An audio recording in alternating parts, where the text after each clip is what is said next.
Shalom, jemaat Smart People Church. Sebelum saya menyampaikan materi ceramah pada hari ini, saya memperkenalkan diri saya. Nama saya Ruslan Christian. Saya adalah seorang pendeta yang sudah memasuki masa emeritasi, pensiun.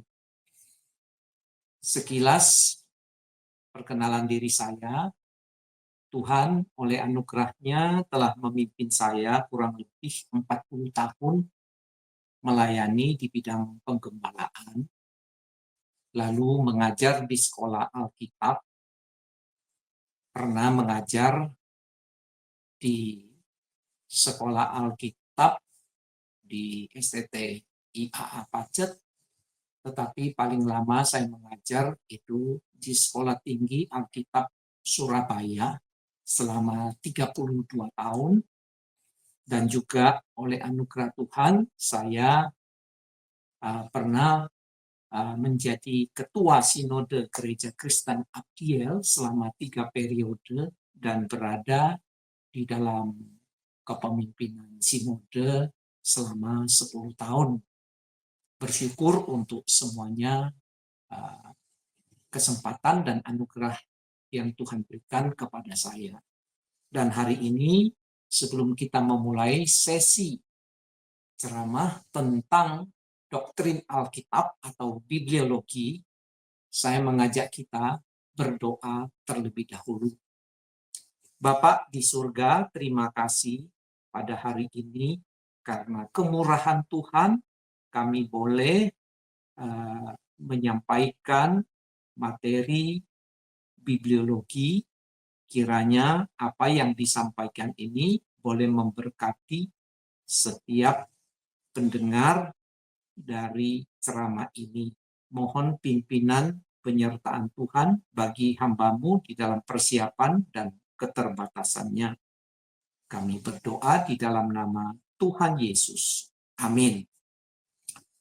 Hari ini saya akan menyampaikan sesi pertama dengan pertanyaan, mengapa Alkitab itu penting?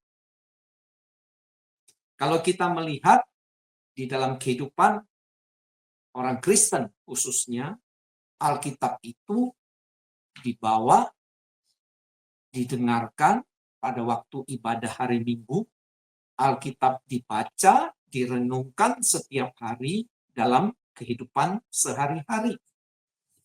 Pengajaran-pengajaran semuanya didasarkan pada apa yang tertulis di dalam Alkitab. Menjadi pertanyaan, mengapa Alkitab itu penting?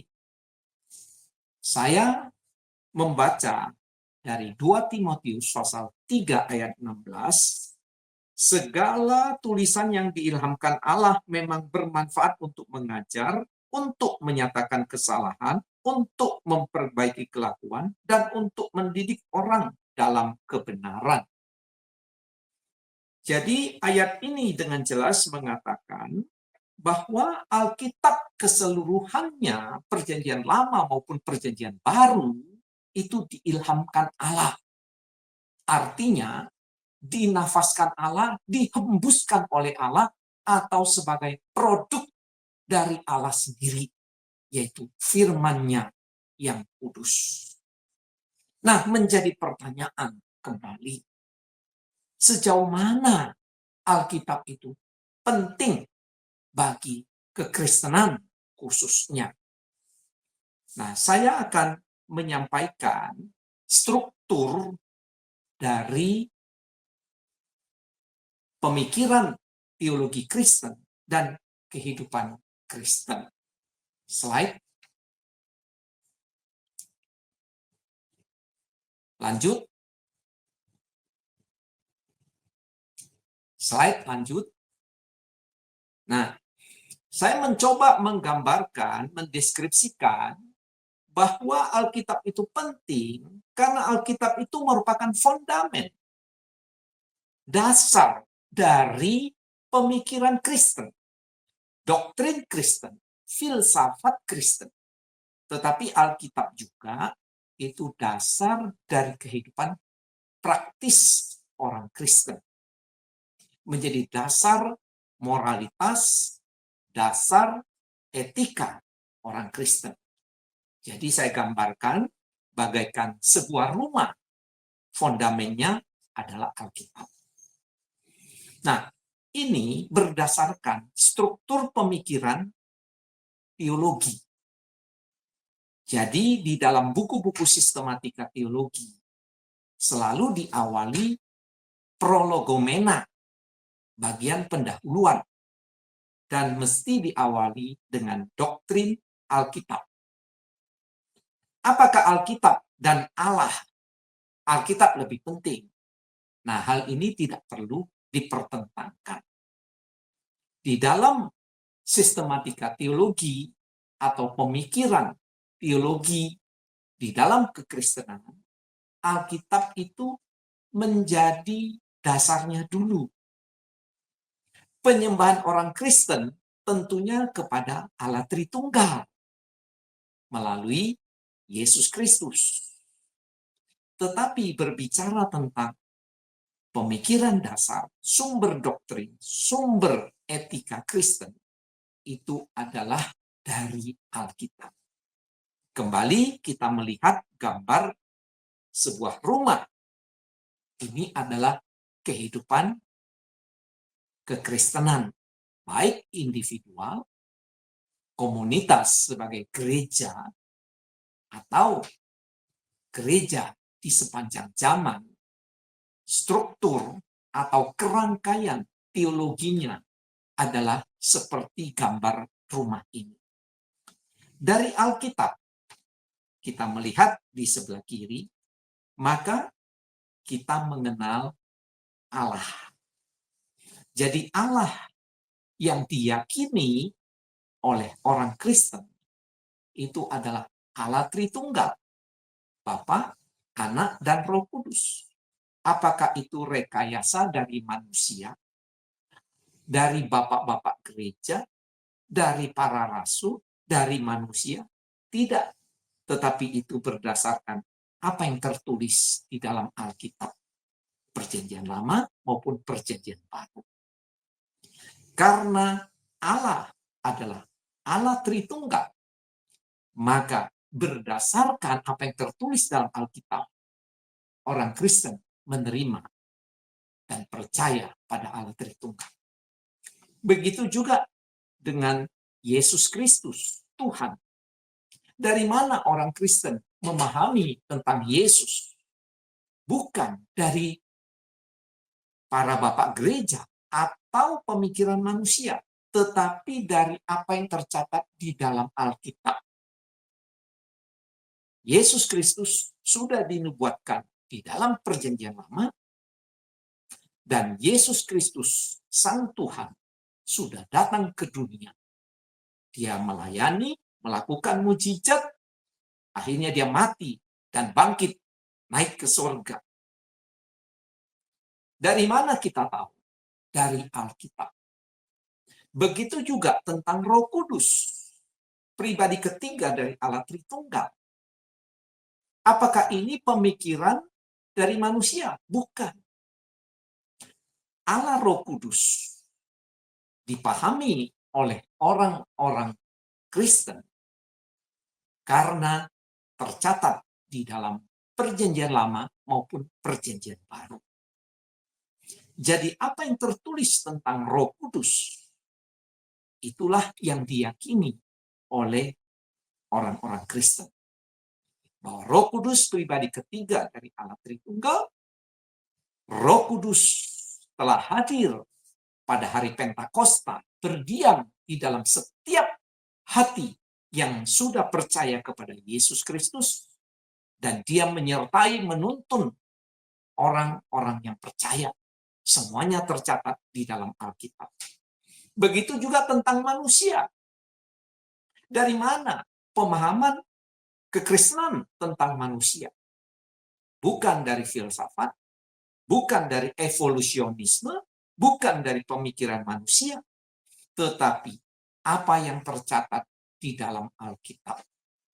Manusia dicipta oleh Allah, jatuh dalam dosa, dan dapat dipulihkan hanya melalui Yesus Kristus. Dapat diselamatkan. Doktrin keselamatan berasal dari mana? Juga dari Alkitab. Mengapa orang Kristen dan gereja mengklaim Yesus satu-satunya juru selamat? Itu bukan karena kesombongan, keangkuhan orang Kristen, tetapi karena Alkitab mencatat Yesus satu-satunya Tuhan dan juru selamat. Begitu juga ajaran tentang gereja. Dari mana orang Kristen membangun pemahamannya tentang gereja? Juga dari Alkitab. Gereja sebagai umat yang ditebus oleh Yesus Kristus menjadi komunitas baru yang didiami oleh Roh Kudus. Gereja disertai dipimpin oleh Tuhan Yesus dan Roh Kudus. Semuanya berdasarkan Alkitab. Begitu juga doktrin tentang akhir zaman. Mengapa orang Kristen percaya bahwa dunia ini satu hari akan berakhir?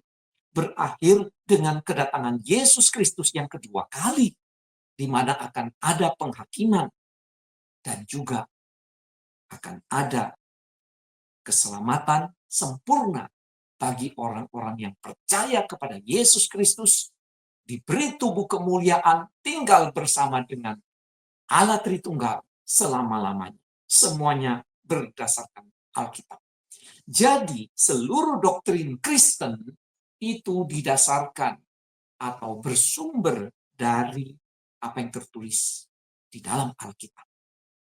Tetapi Alkitab juga menjadi sumber dasar dari prinsip-prinsip praktikal orang Kristen. Dasar dari etika Kristen. Dasar moralitas Kristen. Orang Kristen dipanggil untuk hidup kudus setelah ditebus di dalam Yesus Kristus. Masuk dalam proses pengudusan yang dilakukan oleh Roh Kudus. Roh Kudus dengan firman Tuhan menguduskan orang Kristen. Dari mana kita tahu? Dari Alkitab. Begitu juga ajaran tentang keluarga. Suami dan istri. Apa tujuan pernikahan mereka? Apa tujuan sebuah rumah tangga Kristen? Semuanya tercatat di dalam Alkitab, yaitu untuk menjadi pelayan Tuhan, hamba Tuhan yang melayani, memuliakan Tuhan. Bagaimana relasi orang Kristen dengan sesama? Kasihilah sesamamu, berbuat adil, jangan menghakimi dengan sembrono, dan seterusnya.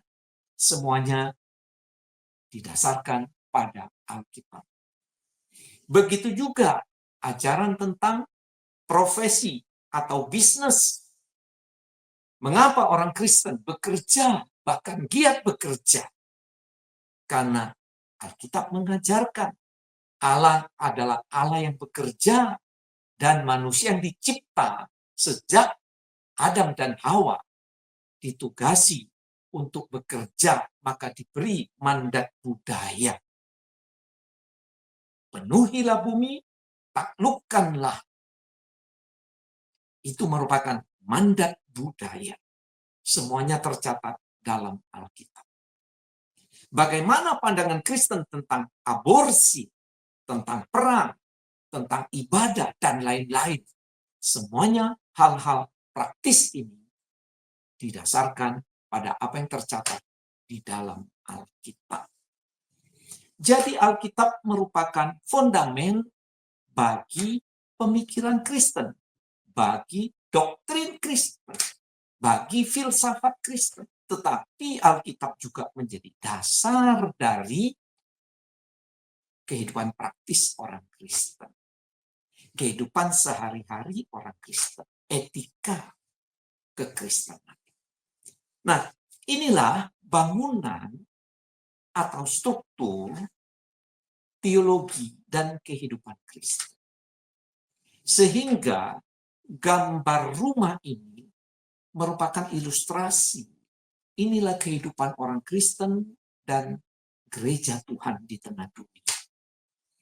Dan gereja Tuhan di tengah dunia menghadapi kebudayaan, ilmu pengetahuan dan teknologi, filsafat, dan lain-lain. Nah, ketika orang Kristen dan gereja menghadapi konteks atau lingkungan di dunia ini, inilah yang disebut apologetika, yaitu pemikiran untuk memberi pertanggungjawaban iman kepada orang-orang yang belum percaya kepada Tuhan Yesus. Orang Kristen, gereja dipanggil berapologia, memberi jawaban pada pertanyaan-pertanyaan yang diajukan tentang iman Kristen. Memberi penjelasan agar orang-orang luar boleh percaya kepada Yesus, mengerti firman Allah dengan benar. Jadi, kita melihat inilah dasar secara teologis, secara kerangkaian pemikiran filsafat Kristen, mengapa Alkitab itu penting sebagai sumber fondamen bagi doktrin Kristen dan kehidupan Kristen. Sekarang kita masuk pada bagian berikutnya. Slide, ya. Silakan slide. Namun di dalam sejarah umat manusia, kita melihat ada pandangan yang menolak Alkitab sebagai firman Allah atau menolak firman Allah. Cikal bakalnya itu dimulai di mana? Yaitu dimulai dari nenek moyang kita yang pertama, Adam dan Hawa, seperti yang tercatat di dalam kitab Kejadian pasal yang ketiga. Ketika si ular atau iblis datang menggoda nenek moyang kita, maka diberikan, ditawarkan keraguan-raguan kepada nenek moyang kita yang pertama. Di dalam Kejadian pasal 3 dikatakan ayat yang ke-1. Ular itu berkata kepada perempuan itu, tentulah Allah berfirman, semua pohon dalam taman ini jangan kamu makan buahnya, bukan? Jelas ini bukan firman Allah. Tetapi iblis memutar balik. Bahwa dikatakan semua pohon dalam taman ini jangan kamu makan buahnya. Padahal Allah mengatakan semuanya boleh, kecuali satu, buah pengetahuan baik dan jahat. Nah, setelah si iblis menanamkan keraguan, maka kita melihat Hawa memberi jawab. Dia membantah, oh bukan begitu, semuanya boleh, kecuali satu pohon, buahnya tidak boleh dimakan, yaitu pengetahuan baik dan jahat. Di dalam ayat yang ketiga, inilah jawaban dari Hawa. Tetapi tentang buah pohon yang ada di tengah-tengah taman, Allah berfirman, jangan kamu makan ataupun rabah buahnya itu. Nanti kamu mati. Di sini mulai jebakan, jeratan dari iblis masuk di dalam Hawa. Hawa menambahkan firman Tuhan itu, jangan kamu makan ataupun raba buah itu. Ini tidak ada dalam firman Tuhan. Lalu Hawa mengatakan, nanti kamu mati. Jangan-jangan kamu nanti mati. Atau mungkin kamu mati. Padahal Allah katakan, pasti mati. Dan tidak ada istilah raba. Dan kita melihat kemudian, akhirnya si iblis berhasil mengecoh, menipu Hawa lalu Adam. Disinilah dimulai penolakan terhadap firman Allah. Ya, jadi kita melihat dari mana penolakan terhadap Alkitab, terhadap firman Allah. Dimulai dari nenek moyang kita yang pertama. Setelah kejatuhan manusia dalam dosa, maka kita melihat manusia terus cenderung meragukan dan menolak firman Allah. Kita melihat sampai sekarang di zaman postmodern ini, penolakan terhadap firman Allah terus berlangsung. Sebab itu kita harus hati-hati. Jangan mengikuti kejatuhan dari nenek moyang kita yang pertama. Jangan mengikuti jejak dari orang-orang yang melawan Tuhan dengan cara menolak firman Allah. Nah, orang-orang yang menolak firman Allah pada masa kini bisa kita lihat di dalam liberalisme. Teologi liberal itu mulai dari pengaruh filsafat abad pencerahan. Sekitar 1600-an dan sesudahnya. Di mana filsafat pencerahan menekankan akal manusia menjadi penentu kebenaran. Manusia menjadi penentu sesuatu benar dan salah. Manusia menganggap dirinya sebagai tuan atas dirinya sendiri dan atas segala sesuatu. Jadi kita melihat pada masa modern muncul teologi liberal dan sampai sekarang penganut atau faham teologi liberal ini masih tetap ada di mana-mana, termasuk di banyak media sosial. Ya, mereka tidak percaya tentang inkarnasi Yesus Kristus.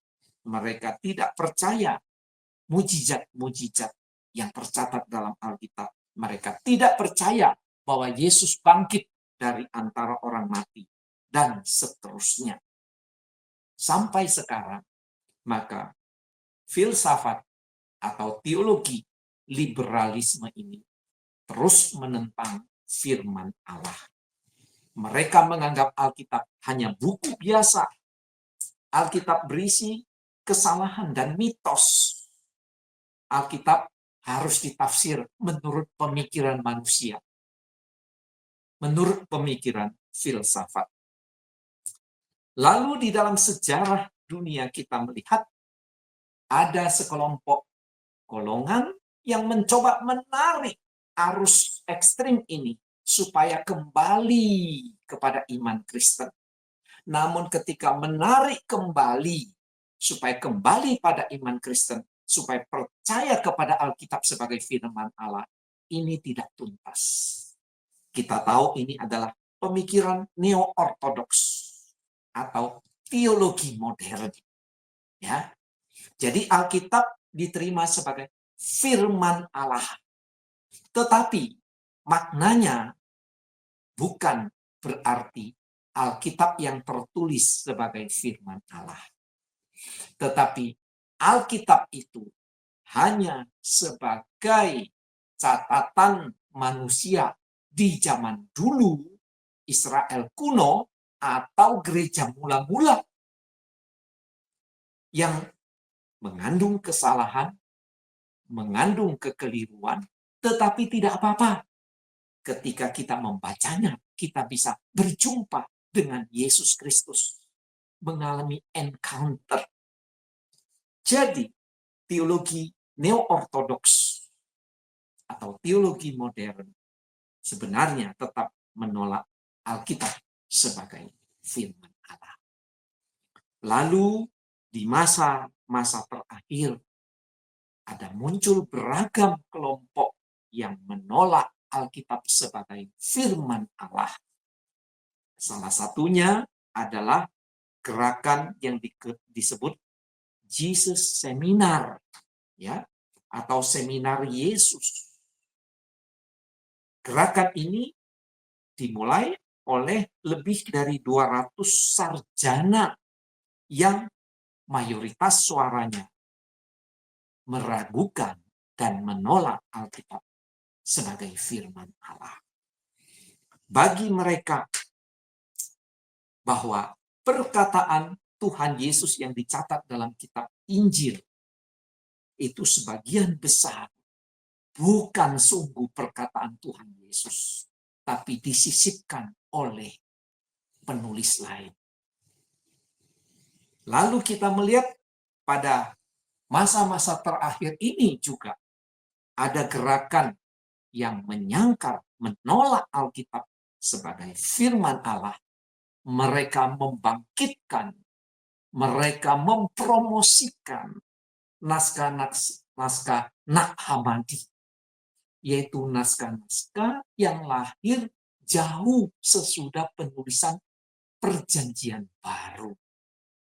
Naskah-naskah yang ditulis berjiwa, memiliki pemikiran, konsep dari gnostisisme yang muncul pada abad yang kedua Masehi. Jadi jauh lebih muda dari ajaran Perjanjian Baru. Tetapi ini dilontarkan untuk apa? Untuk juga menyangkal Alkitab sebagai firman Allah, khususnya Perjanjian Baru. Jadi kita melihat arus yang menyangkal, menolak Alkitab sebagai firman Allah terus berlangsung sampai hari ini. Bertaburan di berbagai media sosial pada zaman ini. Ada yang mengatakan Alkitab berisi dongeng, Alkitab berisi mitos, Alkitab hanya karya manusia, dan seterusnya. Tetapi ini semuanya pada dasarnya adalah pemikiran manusia, bukan apa yang diajarkan oleh Alkitab. Sebab itu kita mesti mewaspadai agar tidak mengikuti jejak dan kegagalan nenek moyang kita yang pertama, dan kita tidak masuk di dalam arus yang menolak Tuhan dan firman-Nya. Tetapi orang yang percaya kepada Yesus, yang tunduk kepada firman-Nya, dan mau taat kepada Alkitab. Sekarang kita masuk pada slide berikutnya. Menjadi pertanyaan kalau begitu, apa alasan kita menerima Alkitab sebagai firman Allah? Silakan slide dimajukan. Ya. Alasan kita menerima Alkitab sebagai firman Allah ini ada 3 kesaksian. Yang pertama adalah kesaksian keberadaan Allah. Yang kedua, kesaksian dari Tuhan Yesus. Yang ketiga, kesaksian dari Roh Kudus. Pada sesi pertama ini, saya menyampaikan alasan dari kesaksian keberadaan Tuhan Allah. Allah itu ada. Allah Sang Pencipta. Allah berdaulat dan Allah itu sempurna. Maka firman-Nya pasti sempurna. Sebab Allah adalah Allah yang sempurna. Jadi ini merupakan dasar pertama atau alasan pertama, kesaksian dari Allah Tritunggal menjadi dasar kita percaya bahwa Alkitab itu adalah firman Allah. Berbicara tentang kesempurnaan Allah, maka muncul pertanyaan, apakah Allah itu ada? Ini menjadi pertanyaan di sepanjang sejarah manusia berdosa. Pada dasarnya ada dua arus pemikiran yang besar tentang cara berpikir. Apakah Allah ada atau tidak? Nah, dua arus ini adalah dasar manusia meyakini Allah itu ada. Yang pertama itu adalah cara berpikir Yunani. Cara berpikir Yunani itu memakai akal, logika. Ya. Yang kedua itu adalah cara berpikir yang diajarkan oleh Alkitab. Bukan dari logika, tetapi dari Allah yang mewahyukan diri, memperkenalkan diri kepada manusia. Maka manusia bisa mengenal Allah. Jadi ini adalah dua cara berpikir yang berbeda. Jika kita melihat dari cara berpikir Yunani yang berdasarkan logika, kalau kita mau rendah hati, maka sesungguhnya jelas dari akal budi kita, dari panca indera kita, dari perenungan manusia, Allah itu ada dan Allah itu sempurna adanya. Di dalam buku-buku sistematika teologi kadang-kadang dicantumkan itu ada bukti-bukti rasional tentang keberadaan Allah yang sempurna. Jika kita mencoba memahami bahwa Allah itu dari segi bukti-bukti akali, memang Allah itu ada dan dia sempurna. Nah, bukti-bukti rasional ini terdiri dari 4 argumentasi. Yang pertama adalah argumentasi ontologis. Argumentasi ontologis ini artinya itu adalah bahwa di dalam diri manusia itu ada ide, ada kesadaran tentang kesempurnaan yang absolut. Ya. Jadi secara universal manusia itu di dalam dirinya menyadari ketidaksempurnaannya. Orang menulis buku harus merevisi, melihat ada ketidaksempurnaan. Menggubah lagu juga melihat ada ketidaksempurnaan. Membuat karya, termasuk di bidang teknologi, dari hari ke hari, bahkan sekarang mungkin dari jam ke jam terjadi perubahan-perubahan. Manusia di dalam dirinya sadar bahwa dia tidak sempurna dan terus masuk dalam proses perubahan-perubahan. Dan di dalam jiwa manusia itu ada kesadaran, ada yang sempurna. Siapa yang sempurna itu? Yaitu Allah sendiri. Nah, ini disebut juga bukti ide manusia tentang suatu keberadaan tertinggi. Ini bisa juga disebut argumen ontologis, yaitu argumen historis atau etnologis. Di seluruh suku bangsa di dunia ini, dari dulu sampai sekarang, ada satu kesadaran universal. Manusia itu tidak sempurna dan ada yang sempurna. Yang sempurna itu hanya Allah. Yang kedua adalah argumentasi moral. Argumentasi moral ini manusia di dalam dirinya menyadari dia tidak sempurna dari segi moralitas. Manusia tahu benar dan salah. Anda dan saya sadar ada yang benar, ada yang salah, dan kita sadar kita manusia tidak sempurna. Penuh dengan cacat celah, dan kita berharap memiliki moralitas yang benar. Dari sini kita melihat manusia memiliki kesadaran tentang moralitas ini, dan manusia sadar berarti ada moralitas yang sempurna. Siapa yang memiliki moralitas sempurna? Allah sendiri. Jadi manusia bukanlah produk dari hasil evolusi.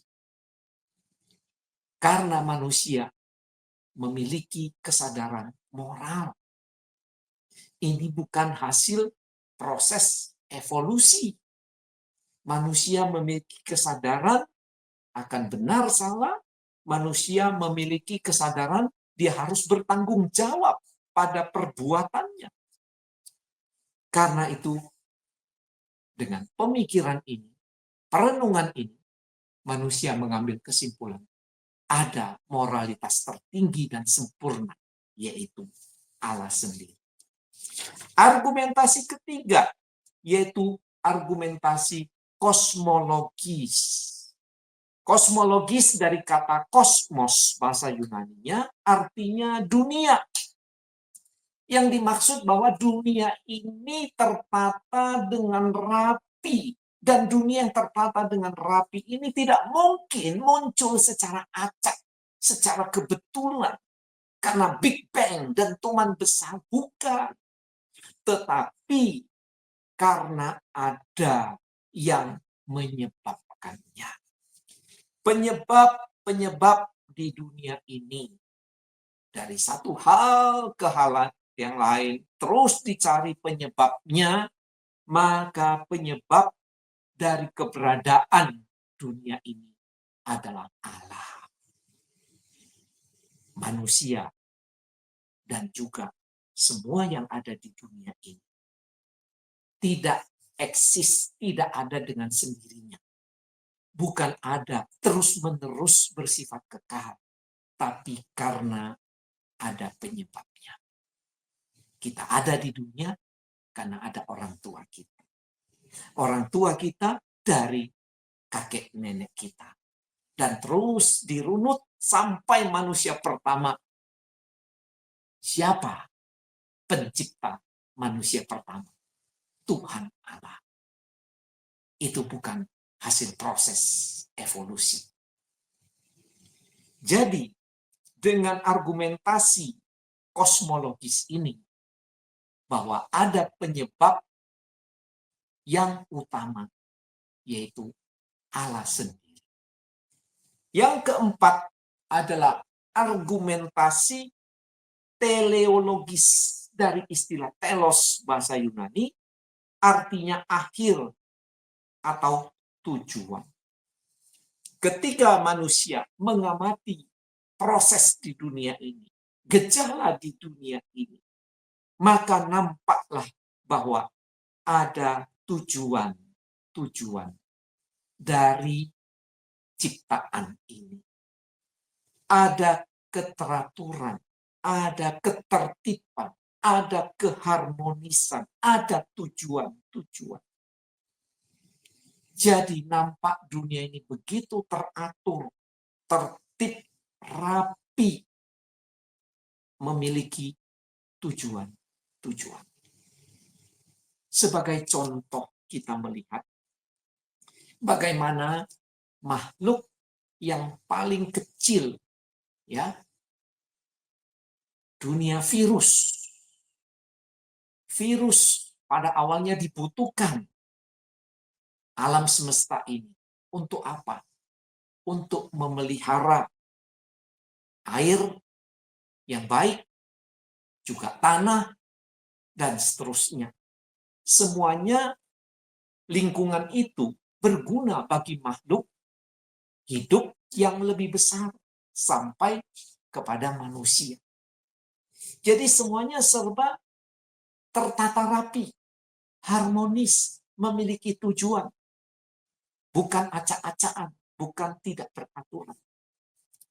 Jadi berdasarkan 4 argumen ini, argumen ontologis, argumen moral, argumen kosmologis dan teologis, ya, disimpulkan Allah itu ada dan Allah itu sempurna adanya. Ya. Nah, jika kita melihat argumen yang pertama itu adalah argumen ontologis dan moral muncul dari jiwa manusia, dari pemikiran manusia, dari perenungan manusia. Maka seorang filsuf Kristen, ya, yang bernama Rasbus, dia mengatakan ini merupakan argumen a priori, argumen yang muncul dari jiwa, dari pemikiran, perenungan manusia. Menyadari ketidaksempurnaan manusia, melihat adanya yang sempurna, menyadari moralitas yang ada yang baik, ada yang buruk, dan kelemahan moralitas. Ini merupakan argumen dari a priori disebutkan. Kemudian argumen kosmologis dan teleologis itu dari alam semesta. Manusia mengamati di dalam dunia ini ada rangkaian sebab akibat dan penyebab utama adalah Allah yang sempurna. Lalu di dunia ini sebab tertata rapi harmonis dari luar, maka disebut ini adalah argumen a posteriori. Dari luar ditangkap oleh nalar manusia, ditangkap oleh indera manusia, maka manusia mengambil kesimpulan. Inilah yang disebut a posteriori argument. Ya. Jadi dari uraian ini jelas dari pemikiran perenungan manusia secara akali, Allah itu ada dan dia sempurna. Apakah argumentasi secara akali ini juga ditunjukkan oleh Alkitab? Ya, jelas ditunjukkan oleh Alkitab. Jika kita membaca di dalam kitab Roma, ya, kita membaca Roma pasal 2 ayat 14 dikatakan, ya, apabila bangsa-bangsa lain yang tidak memiliki hukum Taurat oleh dorongan diri sendiri melakukan apa yang dituntut hukum Taurat, maka walaupun mereka tidak memiliki hukum Taurat, mereka menjadi hukum Taurat bagi diri mereka sendiri. Ayat 14 dengan jelas mengatakan dorongan diri sendiri. Orang yang tidak percaya, khususnya adalah kaum Yunani, bukan bangsa Yahudi yang memiliki Taurat. Mereka tidak memiliki Taurat, tapi di dalam dirinya sendiri ada dorongan. Ya, dorongan mengetahui benar salah, dorongan untuk melakukan yang baik, maka dikatakan mereka menjadi hukum Taurat bagi diri mereka sendiri. Lalu ayat 15, sebab dengan itu mereka menunjukkan bahwa isi hukum Taurat ada tertulis di dalam hati mereka dan suara hati mereka turut bersaksi dan pikiran mereka saling menuduh atau saling membela. Jadi di dalam ayat 15 dikatakan isi hukum Taurat itu ada tertulis di dalam hati mereka. Jadi ini adalah sarana wahyu umum yang Tuhan berikan kepada manusia. Melalui alam semesta, manusia bisa menangkap ada Allah, tetapi juga dari hati nurani manusia bisa tahu ada Allah. Ya. Roma 1 ayat 20 ini merupakan argumen a posteriori itu. Roma 1 ayat 20. Kalau kita lihat Roma 1 ayat 20 dikatakan, sebab apa yang tidak nampak daripadanya, yaitu kekuatannya yang kekal dan keilahiannya, dapat nampak kepada pikiran dari karyanya sejak dunia diciptakan, sehingga mereka tidak dapat berdalih. Di sini firman Tuhan mengatakan, manusia bisa tahu ada Tuhan, bisa sadar ada Allah yang maha kuasa, maha hikmat, maha sempurna, Itu karena apa? Nampak kepada pikiran dari karyanya sejak dunia diciptakan. Jadi lewat alam semesta, Allah memperkenalkan dirinya juga. Dan manusia menangkap dengan akal, dengan panca inderanya. Jadi kita melihat bahwa ada Tuhan dan Tuhan itu sempurna. Tuhan itu Tuhan yang berfirman dan firman-Nya pasti sempurna. Inilah menjadi alasan yang pertama, yaitu kesaksian. Ada Allah yang sempurna, maka firman-Nya pasti sempurna. Kita percaya Alkitab adalah firman Allah. Karena Allah yang sempurna, firman-Nya sempurna. Dan kita melihat pemikiran logika secara Yunani ini meneguhkan ada Allah sempurna dan firman-Nya sempurna, tetapi di sesi yang lain kita melihat nanti bahwa ada alasan lain, yaitu Allah mewahyukan diri kepada manusia, khususnya di dalam sejarah Israel, puncaknya melalui Yesus Kristus, dan akhirnya Alkitab diberikan kepada kita sebagai firman Allah. Sebagai penutup, Alkitab adalah firman Allah. Itu sebabnya kita menaklukkan diri, menundukkan diri di bawah otoritas Alkitab. Itu sebabnya mengapa hati kita, jiwa kita harus terbuka kepada Alkitab sebagai firman Allah. Agar firman Allah itu menerangi hati kita, menuntun hidup kita, membawa keselamatan di dalam Yesus bagi kita. Dan kita hidup berbahagia. Pertanyaannya, yang kedua, sudahkah Anda menempatkan diri di bawah otoritas Alkitab? Kiranya Tuhan memberkati kita sekalian. Mari kita berdoa. Bapak di surga, terima kasih. Hari ini kami boleh belajar pentingnya Alkitab sebagai firman Allah. Dan kami menyadari apa menjadi alasannya. Jauhkan kami dari pemikiran yang menolak Alkitab sebagai firman Allah. Tapi bimbing kami, ya Roh Kudus, agar kami boleh percaya kepada Yesus dan kami selalu tunduk di bawah pimpinan dari Roh Kudus. Terima kasih Tuhan. Inilah doa kami di dalam nama Tuhan Yesus. Amin.